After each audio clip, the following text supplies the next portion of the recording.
Bienvenidos a Historias de Terror para Dormir. Esta historia es basada en un hecho de la vida real.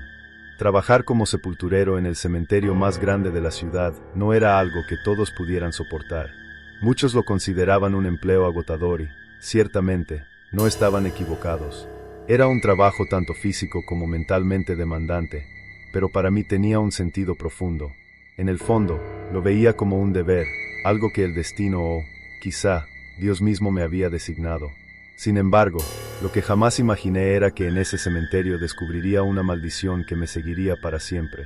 Ahora, al escribir estas palabras, solo espero que sean suficientes para describir lo que he vivido, lo que vivo y tal vez lo que viviré por el resto de mis días. Conocí la felicidad y la paz, pero también he descendido a un abismo de dolor y sufrimiento tan oscuro, que me pregunto si alguna vez podré salir de ahí. No diré mi nombre. La vergüenza de que alguien me reconociera después de contar lo que me ha ocurrido sería demasiado. Hace años, cuando comencé en el cementerio, apenas llevaba unos meses en el puesto. Había heredado el empleo de mi padre, quien falleció poco tiempo antes. Él también fue sepulturero, y en su honor me dieron el trabajo. En mi interior, sentía que había nacido para eso.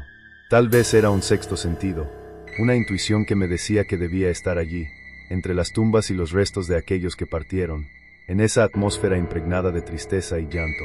Al principio, fue muy difícil. La paga era buena, claro, pero la carga emocional de ver a familias destrozadas enterrando a sus seres queridos me afectaba profundamente.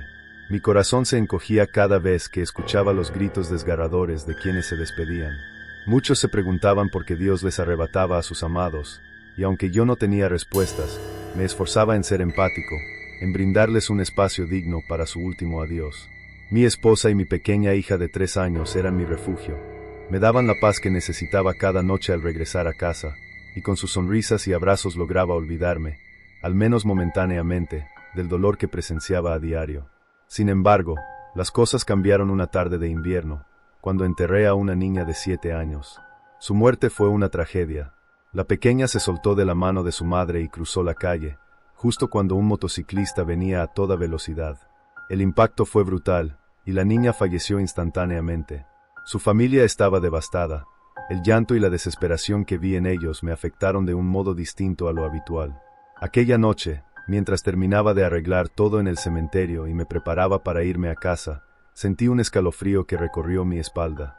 Me detuve un momento y, de reojo, vi una figura entre las lápidas. Era una niña pequeña, caminando con paso lento, como si se deslizara sobre el suelo. Mi mente trató de encontrar una explicación lógica, pero mis sentidos me decían que lo que veía era real. Me acerqué, aunque cada paso que daba sentía que el aire a mi alrededor se volvía más denso. Al llegar frente a ella, reconocí su rostro. Era la niña que había sepultado esa misma tarde. Estaba de pie sobre su propia tumba, mirándome con una expresión de tristeza infinita. Su voz suave rompió el silencio del lugar, y me dijo, en un tono tan desgarrador, que ojalá no hubiera soltado la mano de su madre. Si no lo hubiera hecho, dijo, estaría en casa, disfrutando del amor de sus padres. El miedo que sentí en ese instante fue indescriptible. Aún así, le pregunté si en verdad era ella, la niña fallecida. Me miró fijamente y, sin cambiar su expresión, me dijo que sí. En ese momento, comprendí que no era un error, ni una alucinación. Estaba frente a un espectro, un fantasma atrapado entre el mundo de los vivos y los muertos. La niña me agradeció por haber tratado su ataúd con delicadeza y por haber sido amable con su familia, pero antes de desaparecer, cambió su tono. Su voz ya no era la de una niña, parecía la de alguien mayor, alguien que hablaba desde una sabiduría siniestra y lejana. Me advirtió que otros espíritus vendrían, y que no todos serían tan amables como ella. Me aconsejó que me cuidara, y luego se desvaneció, como si fuera humo. Esa noche, intenté olvidarlo. Regresé a casa, abracé a mi hija y besé a mi esposa, tratando de convencerme de que todo había sido producto del agotamiento. Pero al día siguiente, y los días siguientes, continué viendo a la niña en el cementerio. Ya no permanecía en su tumba, ahora aparecía en diferentes lugares, como si estuviera jugando a las escondidas.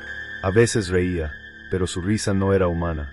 Resonaba de manera extraña, como si viniera de varios lugares al mismo tiempo. Intentaba asustarme, y sin duda lo lograba. Las noches se convirtieron en una pesadilla constante, en un juego macabro del cual no podía escapar. La última vez que la vi en el cementerio, me dijo que estaba a punto de experimentar el verdadero terror. Esa noche, al llegar a casa, noté que las luces parpadeaban sin razón aparente. La sensación de que alguien me vigilaba era abrumadora. Traté de ignorarlo y fui a la cocina a tomar un vaso de agua, esperando que el frío me ayudara a despejar la mente. Pero cuando encendí la luz, me quedé sin aliento. Ahí, sentado junto al fregadero, estaba el espectro de un joven que acababa de enterrar hacía unos días. A diferencia de la niña, su expresión no era amable, sus ojos reflejaban odio y rencor. Me miraba con una mezcla de furia y desprecio, y me susurró que no descansaría en paz, que el odio lo mantenía en este mundo. Me dijo que en el momento de su muerte, un hombre le ofreció un trato, vagar por el mundo de los vivos a cambio de esparcir terror. No tuve dudas de que aquel hombre era el mismo demonio. La presencia de este espíritu era abrumadora, oscura. Antes de desvanecerse, me dijo que nos veríamos de nuevo, y al escuchar sus palabras, sentí un terror que nunca había experimentado. Desde esa noche, no volví a ser el mismo. Cada vez que cerraba los ojos, veía sus rostros, sus miradas llenas de tristeza o de odio. Empezaron a aparecer otros espíritus, cada uno con sus propias historias y lamentos, pero todos compartían algo en común, una oscura conexión conmigo. Me sentía atrapado, como si mi propia alma estuviera siendo devorada poco a poco por cada encuentro con esas almas en pena. Intenté buscar ayuda en la iglesia, pero las palabras del sacerdote no lograron consolarme.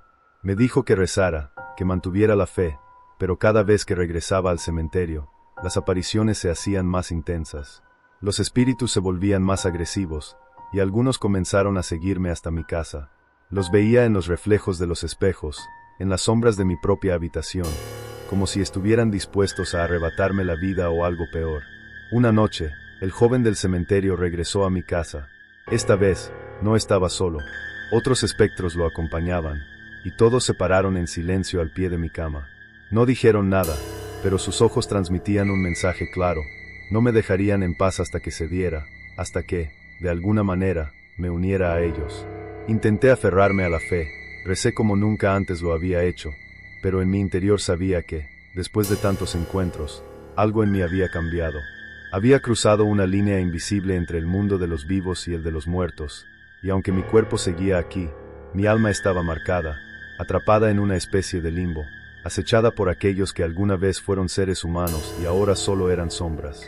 No sé cuánto tiempo más podré soportar esto. Hay noches en las que el terror se vuelve insoportable, en las que siento que mi propia alma será arrastrada hacia el abismo junto con ellos. Pero, al mismo tiempo, algo me dice que no puedo abandonar mi trabajo. Siento que mi destino está ligado a estas almas, que mi misión es ayudarlas a encontrar la paz, aunque esto signifique perder la mía. Espero que esta historia te haya gustado. Estaré leyendo los comentarios. No te olvides de darle clic a las otras historias. Hasta la próxima.